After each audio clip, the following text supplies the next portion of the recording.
নজর রাখছি এবার বাংলাদেশের খবরের দিকে।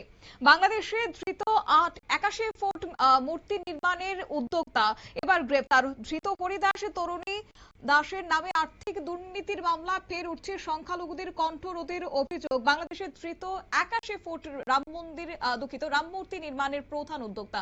জানবো বিস্তারিত, সঙ্গে যুক্ত হয়েছে প্রতিনিধি সৌম্য মুখোপাধ্যায়। সৌম্য, কি জানতে পারছো বিস্তারিত বিষয়টা যদি তুলে ধরো।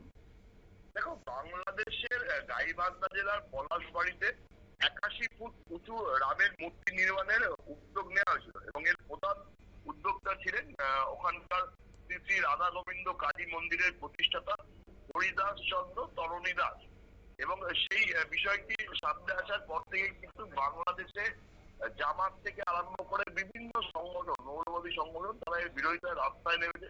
আমরা এর আগেও দেখেছি যে বিভিন্ন সময় রামের মূর্তিতে, মানে রামের ছবিতে জুতো মারা থেকে আরম্ভ করে বিভিন্ন ধরনের কাণ্ডকারখানা তারা করেছে এবং তারা কোনোভাবেই রামের মূর্তি বাংলাদেশে প্রতিষ্ঠা করতে দেবে এরকম একটা রীতিমতো হুঁশিয়ারি দিয়েছে। এবং এর ফলে কিন্তু বাংলাদেশের সরকার গত 2 মাস ধরে এই হরিদাস চন্দ্র তরণী দাসকে গৃহবন্দী করে রেখেছিল।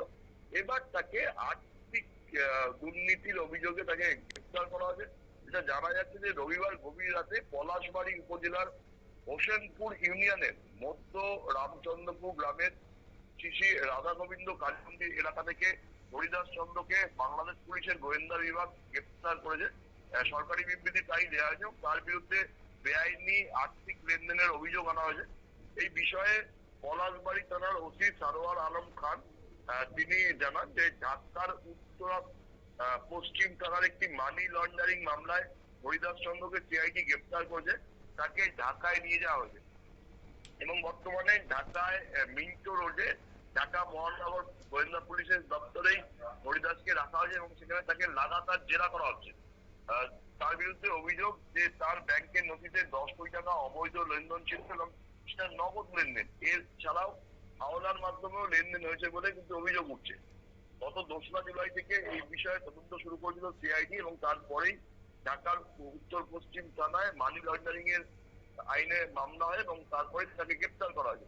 কিন্তু বিষয়টা হচ্ছে এই ঘটনাটা দেশের সংখ্যালঘুদের উপর আবার একটা বড় নির্যাতন এবং তাদের উপর অত্যাচারের নমুনা বলেই কিন্তু অভিযোগ জানাচ্ছে। ইতিমধ্যেই এই হরিদাস চন্দ্র তরণী দাসকে গ্রেপ্তারের ঘটনায় তীব্র নিন্দা জানিয়ে ক্ষোভ প্রকাশ করেছে বাংলাদেশ হিন্দু বৌদ্ধ খ্রিস্টান ঐক্য পরিষদ এবং দ্রুত তার মুক্তি কথা জানিয়েছে তারা।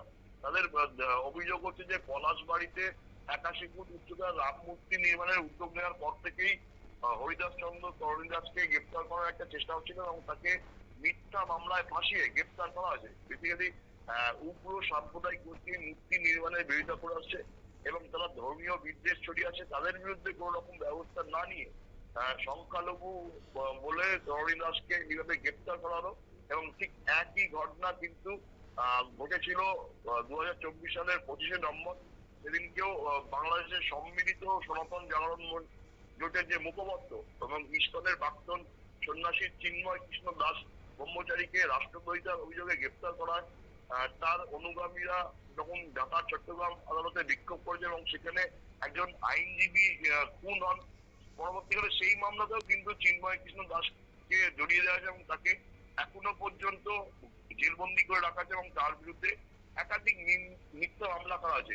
এই একইভাবে এই হরিদাস চন্দ্র তরণী দাসের বিরুদ্ধেও রাম মন্দির তৈরির তিনি যে চেষ্টা করেছিলেন তার জন্য বাংলাদেশের সরকার কিন্তু তার বিরুদ্ধে মিথ্যে মামলা দিয়ে চিন্ময় কৃষ্ণ দাসের মতো তাকেও জেলবন্দি করে রাখতে চাইছে। এইভাবেই কিন্তু বাংলাদেশের সংখ্যালঘুদের মুখ বন্ধ করার বা তাদের ধর্মীয় আচরণ একদম ধ্বংস করার চেষ্টা কিন্তু মৌলবাদীরা করছে। তাতে কিন্তু বিএনপির সরকার পুরোপুরি মদত দিচ্ছে বলেই কিন্তু বাংলাদেশের সংখ্যালঘু যারা আছেন হিন্দু বৌদ্ধ খ্রিস্টান তাদের প্রত্যেকেরই অভিযোগ। ধন্যবাদ। অর্থাৎ বাংলাদেশে মিথ্যে মামলায় ফাঁসানো হয়েছে হরিদাসকে, কারণ সেখানে গান্ধায় পায় 81 ফুট উঁচু রাম মূর্তি নির্মাণের উদ্যোগ নিয়েছিলেন তিনি এবং তার পরবর্তীতেই তাকে মিথ্যে মামলায় ফাঁসানো হয়েছে। রবিবার তাকে গ্রেফতার করা হয়েছে। যদিও রাম মূর্তি নির্মাণই তার জন্য কাল হয়ে দাঁড়াচ্ছে বলে যারা সংখ্যালঘু সম্প্রদায় রয়েছে তারা কিন্তু মনে করছেন।